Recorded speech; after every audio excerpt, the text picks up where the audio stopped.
And welcome back to Let's Play E7. Last time, we reconvened with our party members from earlier in the game, and now we're on a mission. Revisit all the altars and visit the Sanctums that they lead to in order to meet up with the dragons. Just gonna try for some Kamika seeds there. And to that end, we are in Shinoa, going to the Earth altar first. Now, before we go into the dungeon proper, first, we want to equip our Gratios Talisman here, and we can finally get along this path that we had to pass up earlier. There's a couple things waiting for us at the end of it. One that we can use right now, one that will become relevant later. Let's see, this is just a dead end. Over here, we've got a treasure chest, and you've probably already noticed another Picard. It will be not soon, but probably in the course of the next couple videos we'll be able to actually deal with the side quest that revolves around those little guys. And believe me, that side quest, very worth your while to be doing. And yeah, we do have a couple side quests to pick up now that we're in the second half of the game, but none immediately, so we will just save... We will get to that once we are done with this altar. Let's hit the monument here to reload our, or recreate our warp point. Thankfully, the entrance to the altar is just right at the front of the tree. So, heading here, Elk learned a spell from his grandmother in order to activate the altar and get us to the Sanctum. So, let's have him recite that. Yeah, it's been a while since we've been here. It must mean something.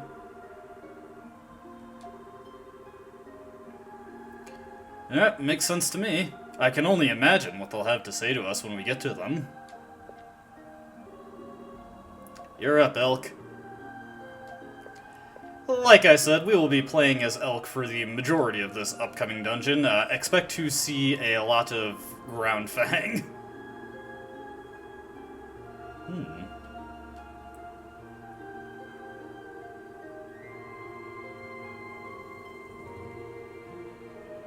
It's so weird to hear such a brash youth like Elk speak so eloquently. And much like the dragon themselves, how they talk, the enchantments, the chants, they are recited very slowly. Good opportunity to use the fast-forward function. I'll, of course, neglect to use that, simply because I'm afraid of skipping over dialogue. Hey, that big coagulation of sap looks kind of familiar.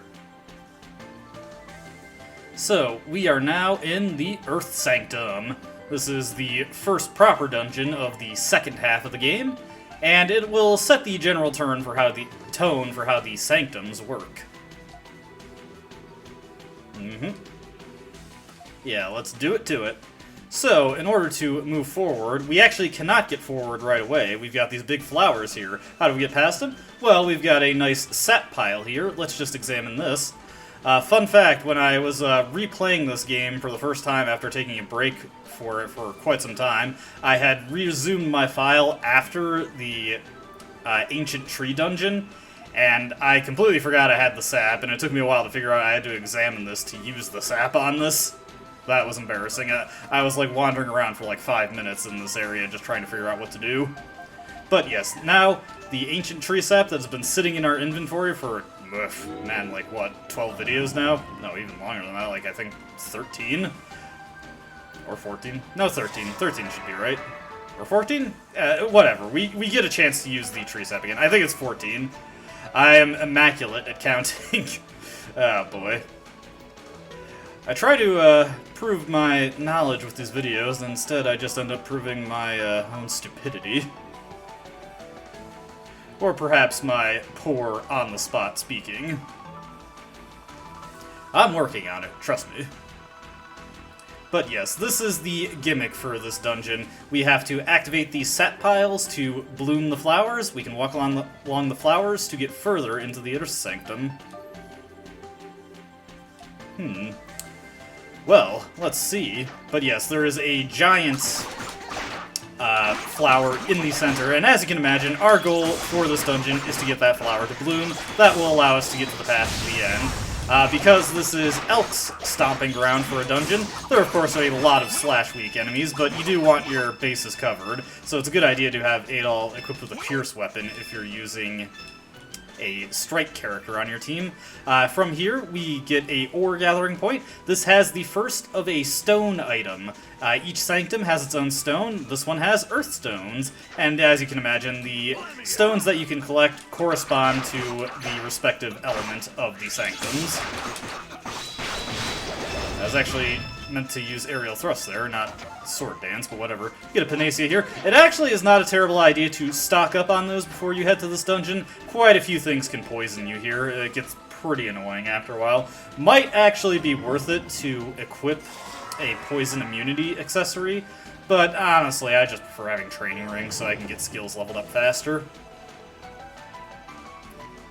And blooming this flower, not only do we create a path forward, but one of the branches leading to the big flower lights up, and the flower itself expands considerably.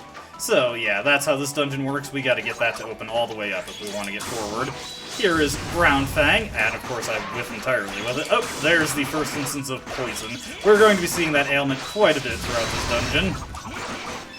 Let's just deal with that right away. I only got 2 Panaceas, so likely there is going to come a point where Elk is going to be poisoned. I'm just going to have to switch off of him because his HP is too low. One weird aspect of the poison status is that when you are poisoned, normally when you level up, it, meant to be Dogi, it restores your HP to full. It does not do that when you are poisoned.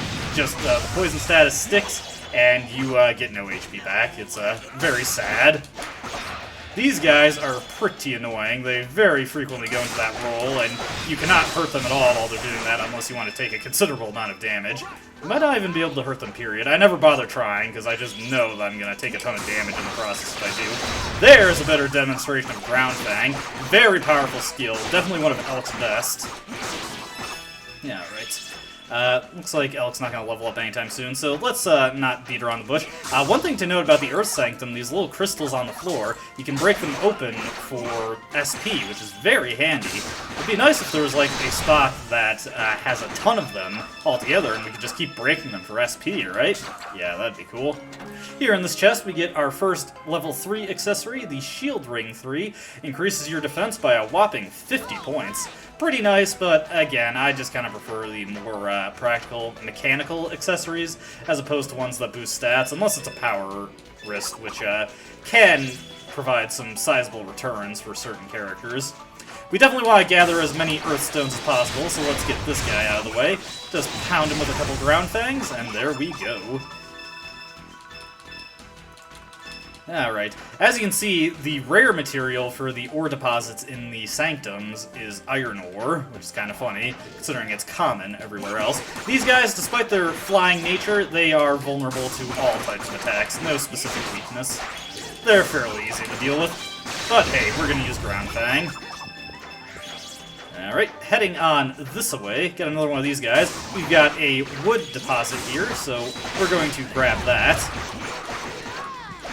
As soon as this guy's taken care of course. Hey, Earthstones. We can get fossilized twigs as the common material. You may notice that the rare material is the saplings, which we can get out in the Shinoa Forest. That is actually something you want to keep in mind here. For a lot of the gathering points, you don't want lucky metals on, as the materials that contribute to getting better equipment at this point in the game, somewhat deviously, they're the common material. So if you have a bunch of lucky metals, you're going to be getting a bunch of useless saplings that you don't really use for anything. There is a couple things that require them, but nothing that requires so many that you can't just run through Shinoa Forest to grab them. Hey, what the? We tried to activate that by utilizing the sap, but instead of doing so, these big poisonous bulbs just shot up. Now, you didn't think it was going to be that easy, did you? Here is the other gimmick. Some of the flowers that we try to blossom will instead sprout up these poison bulbs. Before those flowers can properly blossom... I'm just going to take this guy out with Invincible Strike. Invincible Strike, not invisible. Before those flowers can properly blossom, we have to actually destroy the bulbs. So, let's get Elk out here. Gotta be very careful around these things. They can poison you by shooting out spores. Pretty easy to dodge, just when they flash like that, back up. Your AI allies, though, they are not so good at dodging that. But this is where Ground Fang comes really in handy. Oh, looks like I got tagged by the poison. Hitbox is always a little bit difficult to discern. Let's see, 20,000 gold, very nice. Makes up for the rather extravagant purchases that I've made leading up to this point. Just coming this way to see if there's anything. Nope, another flower that we got to blossom. Heading over this way. Got a chest here, looks like we're gonna have to take these guys out. Let's just take out this bee first, use aerial thrust for some good damage. Yeah, that, you're kind of seeing one of the big reasons that I don't think Elk is such a great party member. Just his damage is so poor. Like, he's doing, what, like 20 less damage per hit than Adol, and that's just on his normal hits.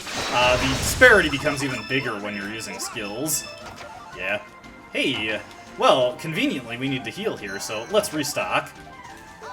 Do not worry about not having healing items going into here if you're low. We will be finding a monument at the end of this dungeon that will allow us to quickly go back to Shinoa if we need to resupply. Oops. Took some pretty nasty damage there.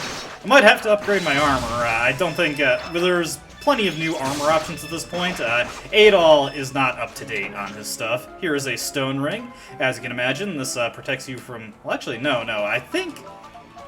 Yeah, let me go look at this. Stone ring, stone ring, stone ring. Okay, yes, this is the first ailment-inflicting accessory we get. Equip those, and it allows you to randomly inflict an enemy with an ailment. I'm not really a big fan of these accessories. Enemies don't really require ailments to defeat in this game. The system is handled a lot better in East Memories of Celceta, where you can upgrade your weapons to inflict ailments as a property, rather than having to equip dedicated accessories to get that effect. Over here, we've got these big spider enemies. Well, a big spider enemy. The successor to the boss of the ancient tree. These guys, not too threatening. Despite their appearance, they are not strike weak. You can just hit them with anything. This should, oh, well, he died. It would have stunned him, which I would have liked, because it would have allowed us to get a lot more SP. And you definitely don't have any lucky metals equipped when you're trying to get those wood gathering points. We need lots of fossilized twigs, and you get barely any if you have lucky metals on. Alright, we got another sap deposit here to interact with, so let's take this guy out just so he doesn't bug us. There we go. Let's get this activated. Now, you probably saw this coming. Here's something a little different about this one. The other bulb is on the other side of those giant Venus flytrap looking things. When I first played this, I was a bit confused what the game wanted you to do to get across those. I tried walking slow, not to aggravate them, and that's the opposite. They want you to run across. So yeah, something that you're just not going to figure out until you try it. Let's let that guy explode, and then hit him with a ground fang. Let him go again, ground fang. Like I said, Elk's, honestly, yeah, I'd say it's probably Elk's best skill. Very affordable, very good damage, comes out pretty quickly. Whoop. I was just talking about how great Ground Fang is and almost got killed there. Hey, Ground Fang, level 2. Another skill, what is this, Rock Fang? That's also a pretty good skill, especially once it levels up and it'll start spending out multiple rock spires. Pretty good, but we're going to be sticking with Ground Fang just because I have a weapon for that, so it's going to be leveling up even faster. Oh, whoops, getting a little careless there. Let's use the... Actually, I probably should have waited until after this guy is dead to do that, but whatever. Ground Fang, and that takes him out. Remember, when you use a skill, your party members will use a skill of equal or lesser value. Very nice if Adol uses Blade Dance. With that taken care of, let's get our materials here. Let me see. Yeah, the way across is open there. Let's just head across here. And we get another treasure. This is a poison ring. Same thing as the stone ring. This allows us to inflict poison. Given the locale, though, I'm not sure anything here is actually vulnerable to poison. Not that I'd really bother trying anyway. Tempted to get earth stones, but I'm going to be doing some training to get to the proper level for the boss anyway, since I'm just kind of bypassing everything here. So I can just save all that for later. Let's take out this bulb. This is the bulb on the other side from that sap that we hit earlier. Hit him with Ground Fang once again. I just like saying Ground Fang, which is why I'm pointing out so much. Hey, Photon Blade, very nice. And that is another one down. Another one done and dusted. We're making progress here. And with that taken care of, we've got another line going to the big flower. Looks like we just have one more to activate, and then we can head deeper into the dungeon. Alright, let's head on down. So, while we're going along, I've decided to finally start Legend of Heroes Trails of Cold Steel 3. Legend of Heroes, of course, being Falcom's other really big series. I played Cold Steel 2 and completed it last year, roughly around March, so I figured it would be a good time to pick up the series once again. Cold Steel 1, it's been a while since I played that game. I think it was like 2018 that I played it. Love that game to death. Cold Steel 2 I thought was pretty good. It had better gameplay mechanics overall, I think, but the writing was considerably weaker in my opinion. Feel free to disagree with me, but I thought the story was very aimless and silly at times. I'm looking forward to Cold Steel 3. I've gotten far enough to play around with the Brave Order system. Really, it's an interesting system of buffing, although I've heard it's really broken in the player's favor, and yeah, it really looks it, honestly. It should be fun to play around with. I specifically picked Nightmare mode, because I played the previous games on hard mode. I heard Brave Order just makes Cold Steel 3 so much easier. If you're not playing on Nightmare, you're gonna just breeze on through the game. With that out of the way, we have finally blossomed the large flower. So let's take a step onto that after we grab this treasure, get some monster spines, very nice. You are going to need all the sort of mid-level bone items to synthesize some very good equipment later, so be sure to keep collecting those. Let's see. We want to go this way first. Here we've got another enemy. This guy can drop fossilized twigs, which once Elk gets access to his bandit skill, these guys are very good to hit for farming fossilized twigs. Man, I just love seeing Ground Fang. It is such a good skill. It's one of the things that makes Elk actually pretty decent to play as if you decide to use them. More earth stones. Here we've got a water deposit. The water deposit here does not give us anything special. That is not the case with a very particular water deposit, which we will be keeping an eye out for. Don't need to get any more earth stones at the moment. We will hit this water deposit. I'd say water. It looks more like sap, but you get water from it, so I suppose it's water. We get spring water and tainted water. I don't know if there's anything worth synthesizing that tainted water is really needed for, now that I think about it. May as well show off Elk's Vanguard skill here. This is the upgrade to his EX skill. This one does damage on contact, so it's pretty good, actually. As you can see, it's dealing pretty good damage. He's completely invincible while it's up. Honestly, I think this is a much better skill than Geiss's EX skill, which doesn't afford him invincibility and doesn't really do much more damage in comparison. The fact that Elk can just spam skills with impunity makes it really appealing to me. I honestly think I kind of underrate it.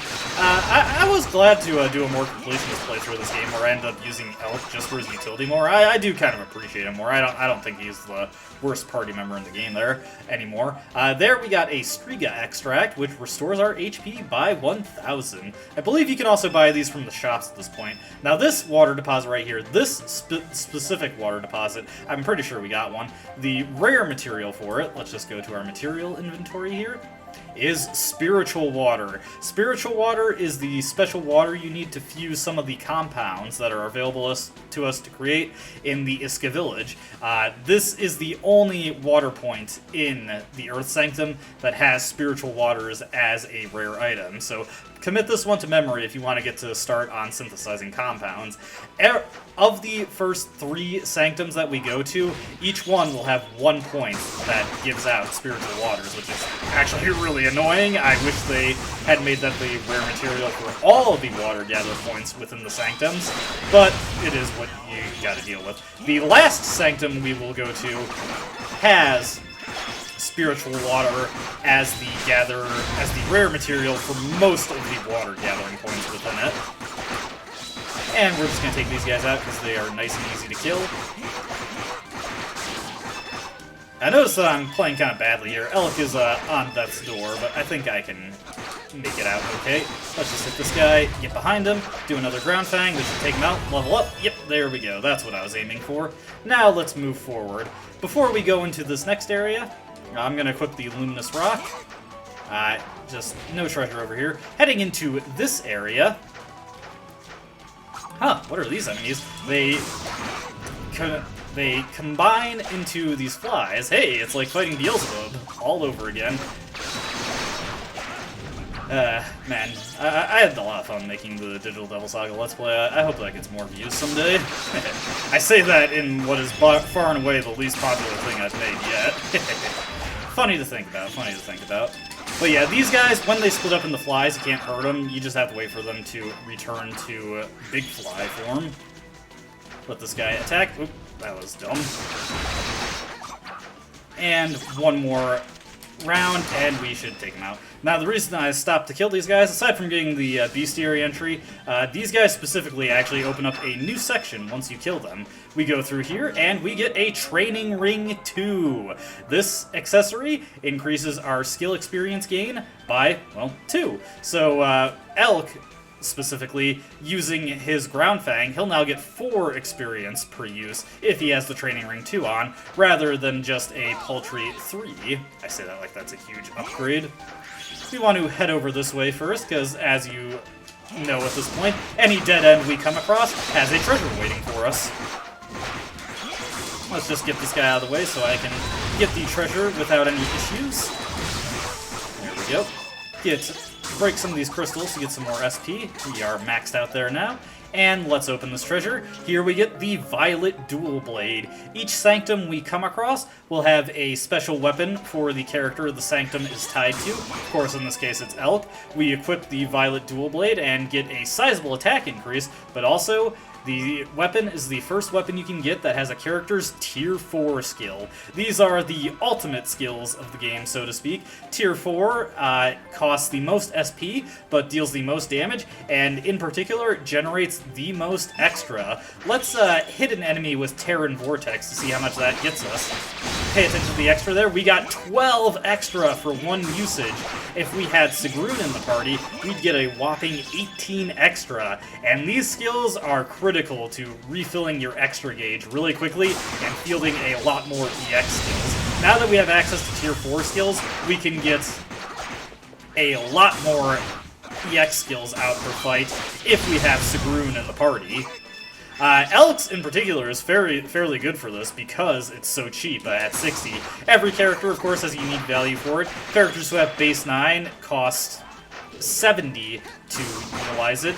Adol, who has base 10, would cost 80. Characters with base 11 would cost 90, so Mustafa. And, of course, Dogi and Mishera with their base 12, the entire SP gauge to utilize it. They'd have to use a whopping 100 SP to utilize their Tier 4 skills. Elk's skill specifically, as you can see, pretty good if you can get all the hits to connect. He lunges forward, brings up a bunch of rock spires, deals pretty good damage, about 50 per spire. Well, actually, that was like 70 per damage. Or 80, really. Very nice. Good skill altogether. I think I like Ground Fang a little bit more, just because it's a little less committal and a lot more spammable, but for building up the extra gauge, this is definitely a pretty good skill to have at your disposal. Like it a lot. Heading into this area, we are at the end of the Earth Sanctum. Looks like we've got some sort of warp pad to go on at the end there. I wonder what that could be. Oh, I'm saying like I don't know. I'm saying like you don't know. I apologize if that's condescending, but we hit our monument here, and at this point, I am going to save our game because I've got a little bit of training to do, and I want to return to Shinoa and buy some upgraded equipment. Particularly, I want to make sure Adol and Dogi have the best armor possible, and maybe the best weapons, but they're fairly marginal upgrades compared to what we already have.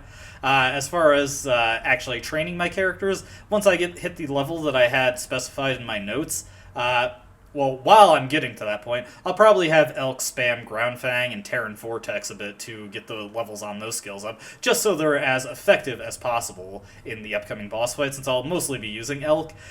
With the Training Ring too, they should level up really, really quickly, so it should be in good standing, and definitely since Elk's skills are a lot cheaper, it'll be a lot easier to do that than when I did it with Mishera. But that is all I wanted to say for this video. When we come back, we will enter the depths of the Earth Sanctum and see what the dragon has to say for us. As always, I hope you enjoyed watching. I hope to see you next time. Until then, goodbye.